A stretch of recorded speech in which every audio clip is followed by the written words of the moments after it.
The CH-47D Chinook medium-lift helicopter depends on electricity to operate. Each helicopter has hundreds of individual circuits, both AC and DC. To satisfy its voracious appetite, the aircraft contains 7 buses with 8 possible sources of power. In fact, this aircraft in flight can use as much electricity as a modern home.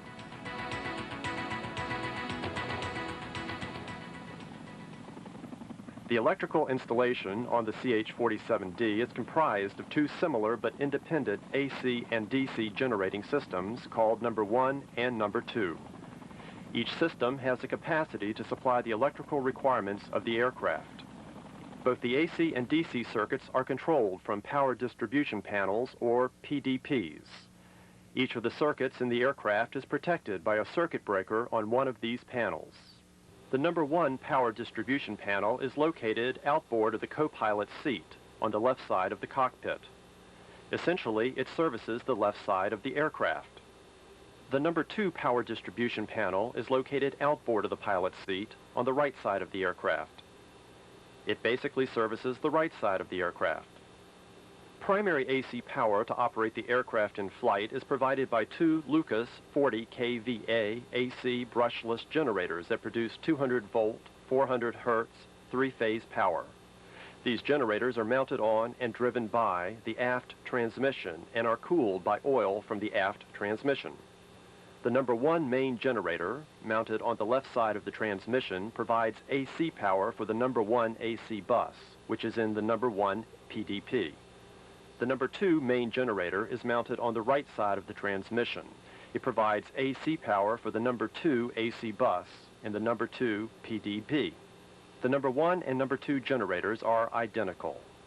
They each contain a main alternator armature, shown here, and a permanent magnet generator, or PMG. These generators are the main source of power for the aircraft. When each generator is turning at 12,000 RPM, its PMG produces a 40-volt AC output that is fed to its respective generator control unit. Each GCU monitors its generator for under and over voltage, under frequency, and differential current, and also regulates the generator's output voltage. 3 circuit boards are contained within each GCU, 1 for frequency sensing and control logic, 1 for current sensing and power supply, and 1 for voltage sensing and regulation. In addition, there is an excitation control relay, a generator contactor relay, and a field output transistor. The number 1 GCU is located in the electrical compartment at the front of the left pod. The number 2 GCU is located in the right electrical compartment. The generator control units are connected through switches in the cockpit to contactor relays located in the power distribution panels. The contactors connect the generators to the number 1 and number 2 AC buses. All the individual AC circuits feed off these buses. Each AC system has the capacity to supply the complete electrical requirements for the aircraft. If one of the generators fails, the AC bus tie closes, allowing the other generator to power both buses. The 2 systems are widely separated in the aircraft to minimize losses due to battle damage. When the aircraft is on the ground, all AC power requirements can still be met by use of a 3rd generator, the Auxiliary Power Unit generator. This generator is mounted on and driven by the Auxiliary Power Unit, APU, which provides AC power for ground maintenance.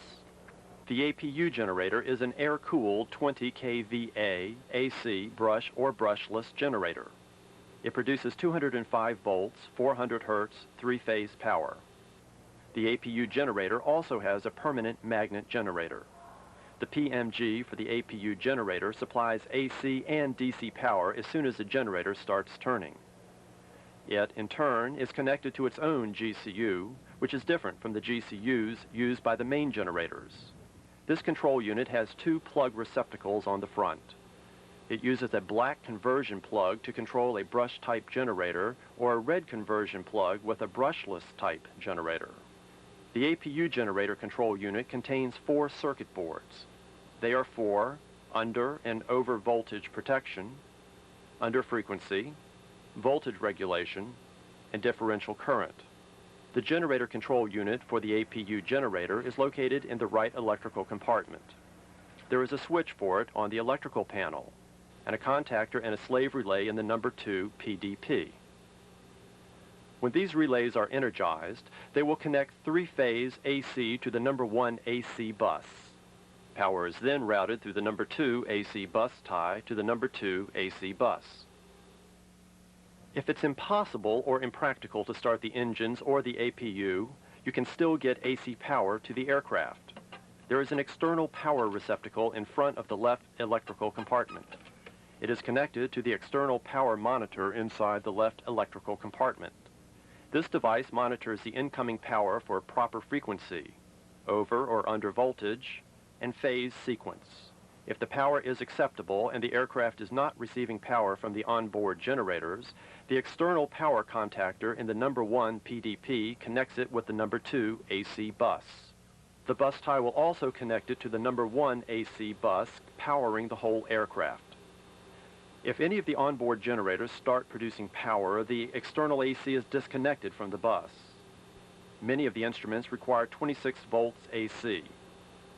Power for this purpose is provided by two auto-transformers, one in each PDP.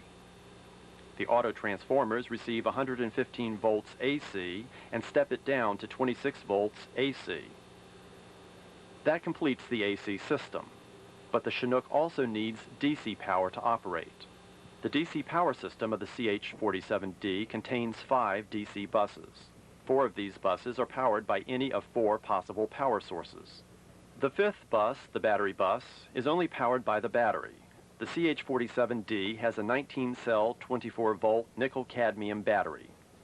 The battery is used for starting the APU and as an emergency power source in the event that all other power in the aircraft is lost. In emergency mode, the battery will not last long, just long enough for the pilot to land the aircraft safely. Thus, it is important for the battery to be kept at full charge. There is a battery charger analyzer in the left electrical compartment above the battery. A sensor cable from the battery allows the charger analyzer to monitor the battery for cell imbalance, over temperature, voltage above or below 80% of the full charge, and to provide a charging voltage to the battery. The charger analyzer receives 115 volts AC from the number 1 AC bus.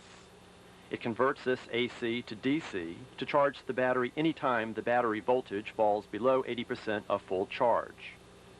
The charger analyzer is also connected to a warning light in the cockpit. The battery energizes the switched battery bus through a relay found in the number 1 PDP. When the battery switch is turned on, the battery is connected to the DC essential bus and is able to power 3 of the 5 DC buses. The other 2 buses, the number 1 and number 2 DC buses, receive their power from the number 1 and number 2 AC buses by way of transformer rectifiers in the electrical compartments. The transformer rectifier units, or TRUs, operate off 200 volts, 3-phase AC. The transformer in each TRU steps down the 200 volts to 48.5 volts, 3-phase AC.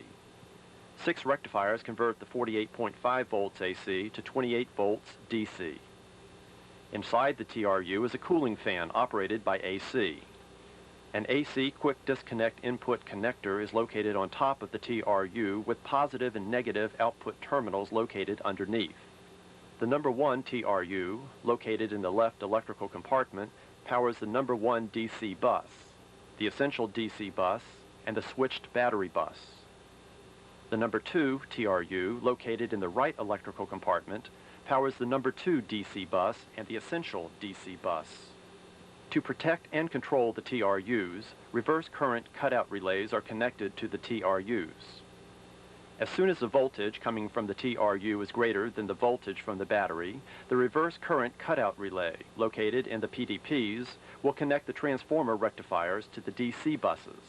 If one of the TRUs should fail for any reason, the reverse current cutout relay will disconnect it from the bus and operate the appropriate TR fail relay, which in turn will operate the DC cross-tie relay to connect the 2 DC buses. There is one other way to get DC power to the aircraft. That is by using external DC. When external 28 volts DC power is plugged into the aircraft, it energizes the DC external power relay in the number 1 PDP, connecting the external power to the number 1 DC bus and disconnecting the TRUs. This, in turn, powers all the DC buses except the battery bus. In summary, we see that the main generators power the number 1 and number 2 AC buses. These, in turn, power the 26 volts AC instrument auto transformers. The number 1 and number 2 DC buses receive their power from the AC buses by way of the transformer rectifiers. In turn, the number 1 DC bus provides power to the essential DC bus and the switched battery bus. The battery powers its own bus and in turn is charged from the number 1 AC bus. If the source to either of the DC buses should fail, there is a bus tie relay that will connect them to restore power. Similarly, if one of the generators fails, there are bus ties to connect the 2 AC buses. At 40 kVA, either generator produces enough power to operate the whole aircraft. If both generators go out, the auxiliary power unit generator can come online, connecting it to the number 1 AC bus. The APU generator is used for aircraft ground operations and aircraft startup only. If all power sources fail, the battery will still operate the aircraft for about 15 minutes. If in flight, this is long enough to set the aircraft down. On the ground, if you don't want to or can't run the auxiliary power unit, you can plug in external power. Plugging in DC will power all the DC buses. Plugging in AC will power the entire aircraft. In use, the electrical system goes from the simplest to the most complicated. The battery allows the auxiliary power unit to start, which powers up the system so that the main engines can start. When the engines get up to speed, the main generators are turned on and the APU generator is turned off. It takes a lot of electricity to operate a Chinook. It's up to the 68 Foxtrot electrician to keep the electrical systems running so that the Army can keep its Chinooks flying.